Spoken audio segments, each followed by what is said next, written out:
النجم المغربي عبد الصمد الزلزولي يحقق نجاحا جديدا في مسيرته الكروية مع ريال بيتيس الإسباني.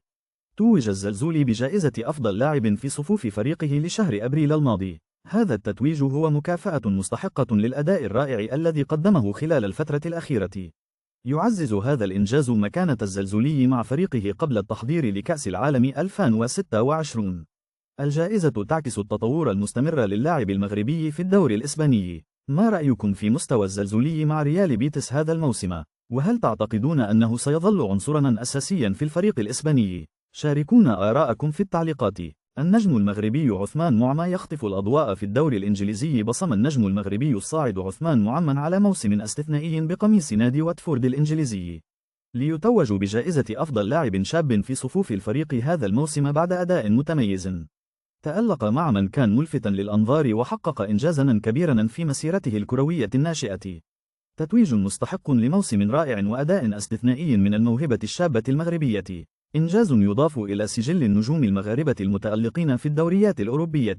ما رأيكم في أداء عثمان معمى هذا الموسم؟ وهل تتوقعون له مستقبلا مشرقا مع المنتخب المغربي؟ شاركونا آراءكم في التعليقات.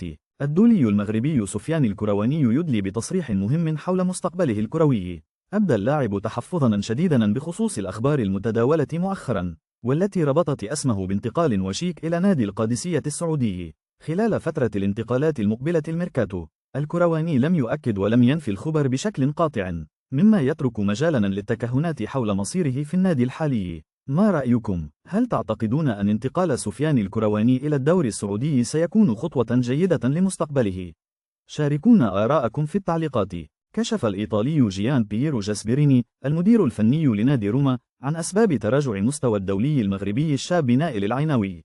وأكد المدرب أن هذا التذبذب يعود بالأساس إلى عدة عوامل أثرت على أداء اللاعب الشاب.